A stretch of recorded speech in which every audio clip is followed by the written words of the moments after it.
a lot of people who are going to talk to you, and I know you have Jim, I believe, after this. We probably don't have a lot of time, so I'm just going to get right to it. We are with the Visitor Bureau, and we want people to visit Chapel Hill.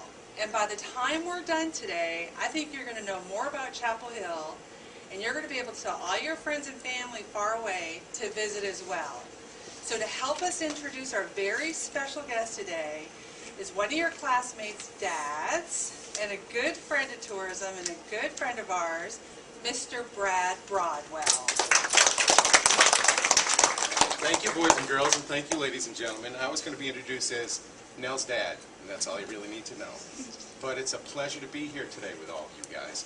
It is such a special day. Number one, to talk about this book, this exciting book, and it's a great thing, and it's about Chapel Hill.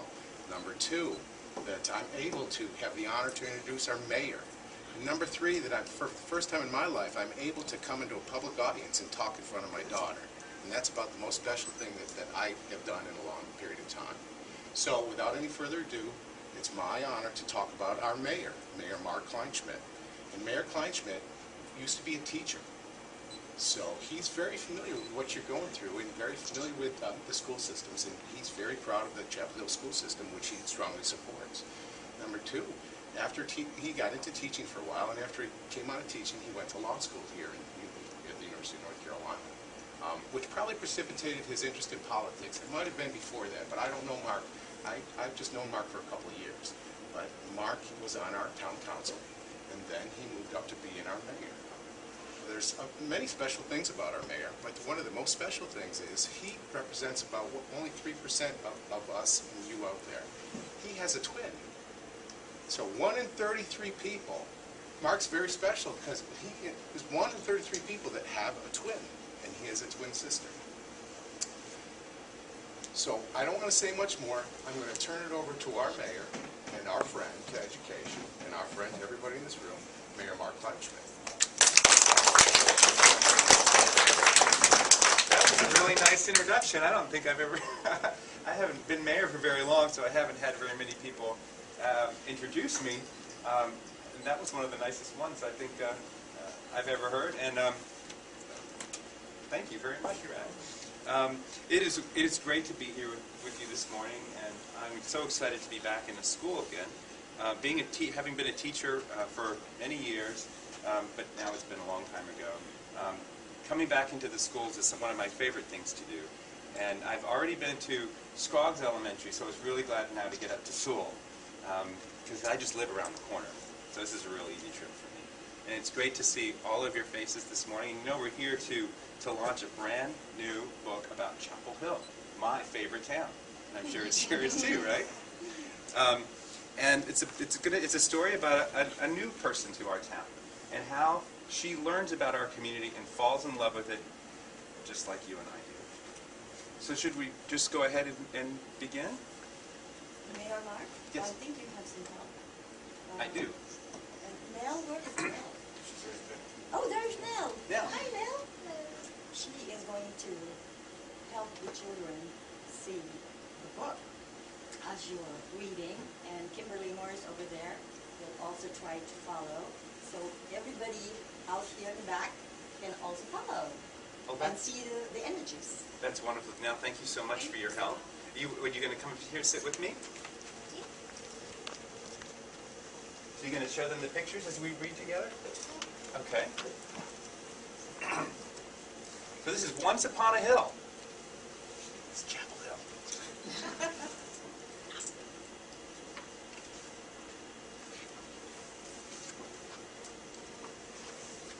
Oh, wow. This is going to be great. It was a long airplane ride. Car Eugénie's village of Villefranche-sur-Mer on the Mediterranean coast of France is now many hours away.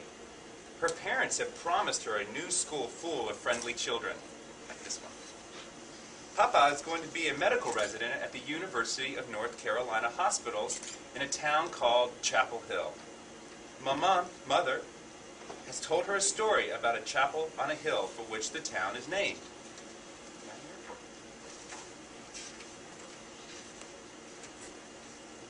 The first day of school arrives quickly. Bonjour, good morning. Cara Eugenie. Bienvenue. Welcome to Chapel Hill, says the teacher, Mrs. Lancaster. Merci. Thank you. And please, call me Cara. It's plus facile. Easier, replies Cara softly. Bien sûr. Of course, Cara. It is then, says Mrs. Lancaster. All day, Cara keeps wondering if she's going to make a new friend or two. To her disappointment, no one seems interested in her.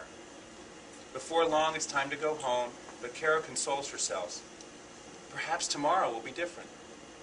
Having noticed Cara keeping mostly to herself, Mrs. Lancaster decides to help. She tells the class, on social studies period for Tuesday and Thursday next week, will be all about Chapel Hill. Each of you will take a turn to talk about the town or university for perhaps a minute or two. People, places, important events, anything that might be interesting to others, especially to those who are new to Chapel Hill. Seeing the bewildered look on the children's faces, Mrs. Lancaster continues. Ask your family for help. You can bring a clipping, a photograph, or a drawing if you wish. Before the end of the week, you must tell me what you plan to talk about to make sure everyone has something different. Most of the class seems relieved now, except Cara, who's thinking, ooh la la, oh my, this will be difficile, or difficult. I must ask Mrs. Lancaster to put my name down for Thursday. So it's Tuesday and time for social studies. Mrs. Lancaster begins. Are you all ready? I'm happy to see many of you nodding. Let's start with you, Emma. The University of North Carolina at Chapel Hill is our country's first public university, meaning that the state gives it money so that as many people as possible can study and learn and be able to find a good job. In 1972, Chapel Hill was chosen as the place to put the university, and interrupts Mrs. Lancaster. Did you mean to say 1792? Oh, that's right, 1792. And the place was named Chapel Hill, after the Chapel of Ease. New Hope, Chapel on the Hill, which stood where the parking lot of the Carolina Inn is now. Here's what my mother's friend Ruth, who knows about old buildings, thinks a Chapel of Ease would look like. A log house, how interesting. Well, I suppose that's not surprising. Thank you, Emma. Paul? According to my grandma, the town of Chapel Hill and the University of North Carolina were born at the same time. Sort of like the chicken and the egg.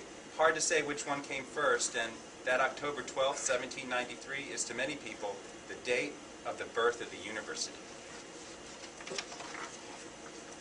Well, do you know why, Paul? Asked Mrs. Lancaster. Yes, ma'am, I do, Paul answers. That was when work on the first building on campus was started, and this building's name is Old East. October 12th. Let's all try to remember that and celebrate it with a cake, perhaps. Wouldn't that be fun, Michael? You're next. It's coming up soon. We'll have to have cake. General William R. Davie is considered the father of the university because he worked the hardest and longest to see it come true. This is the Davie poplar, a very old tree on campus that was named for him. People say that General Davie and his friends rested beneath the tree while making plans for the university. But others say that the tree sprouted from a writing switch that General Davie had stuck into the ground. Well, I suppose it's anybody's guess as to how the tree came into being. Me, I prefer the writing switch version. Thank you, Michael. So who's next? Lucy? Mrs. Lancaster calls out. Well, Franklin Street is my favorite street. It was named after Benjamin Franklin, the same Benjamin Franklin who discovered electricity. Columbia Street, which crosses Franklin Street, was named after a goddess called Columbia. Do you know why, Mrs. Lancaster? Asks. Lucy hesitates, then says, well, school was very important for Benjamin Franklin, and Columbia was, well, I'm not sure about her, Mrs. Lancaster. Well, that's all right, Lucy. Franklin Street is my favorite street as well. As for Columbia, well, we can talk about her some other time. Now, Laurie? When the weather's nice, my dad and I like to sit on the rock walls around campus. He says they were built to keep farm animals in, but that must have been a long time ago, as there are no farm animals around anymore. Oh, I saw some stone walls very much like the ones here in town when I visited my cousins in Connecticut last year. I'm glad you mentioned that, Laurie, because in fact the rock walls we have on campus were copied from those ones we find in Connecticut and other New England states. Thank you, Laurie. Tina, I believe you're next.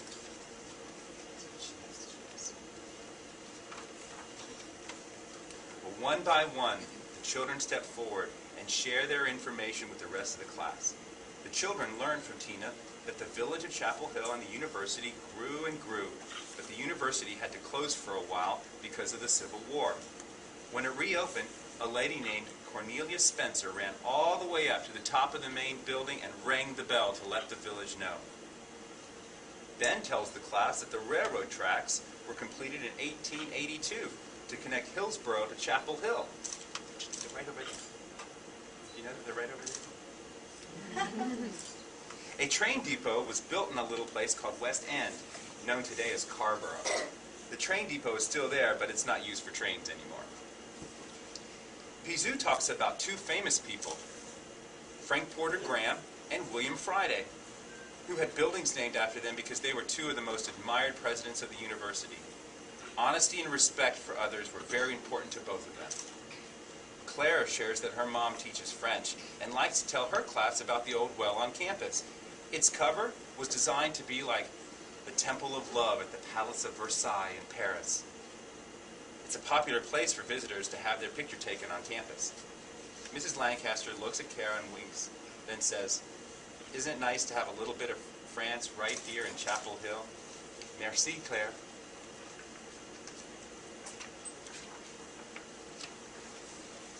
Now, Ernest is then called to the front of the room for his presentation. He carefully places a drawing on the classroom easel and begins. "The Lewis Round Wilson Library is where my father works. He takes me there sometimes to have a quiet place to read and draw. Inside, in a little corner by itself, is a statue of a little boy who, my father says, looks like me. I made this drawing to show the class. His foot must have caught a thorn and now he's trying to pull it out." "Why, Ernest, I'm very curious now. I'll have to go to the Wilson Library and see if your father is right. It's a very handsome building that I've always admired from afar. Now I have a good reason to go in," Mrs. Lancaster exclaims. After looking